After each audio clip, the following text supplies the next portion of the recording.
जय जगन्नाथ नमस्कार मो प्रियप्रसाद मिश्र गोटे छोटिया जिज्ञासा को नहीं आपण सम्मुखें जिज्ञासाटी हूँ आम जितेबाला कौन देवालय को जाए सेठी क्यों विधान में प्रणाम करने उचित शास्त्र अनुसार विधान कौन रही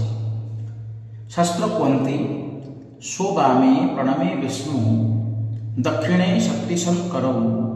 प्रणमे च गुरोरग्रे अन्यथा निष्फल भवे जितेबाला आज आम विष्णु आदि देवता मान मंदिर को जाऊ सेठी आमको निजर डाहाण पार्श्व ठिया हुई स्ववामे निजर डाहाण पार्श्व ठिया है विष्णु आदि देवता मान प्रणाम करने उचित दक्षिणे शक्ति शंकर जदि आम शिव किंबा शक्ति मंदिर को जाऊे सेठी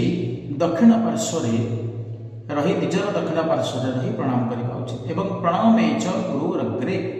जदि आम गुरु पाखक जाऊे केवल जड़े होती गुरु जहाँ को अग्रभाग में प्रणाम करने उचित शास्त्र कहते एत भिन्न आम जदि अन्य कौन प्रणाम करे अन्यथा निष्फल भावे ताहले से प्रणाम को निष्फल बोली शास्त्रकार माने अभिहित कर। जय जगन्नाथ नमस्कार।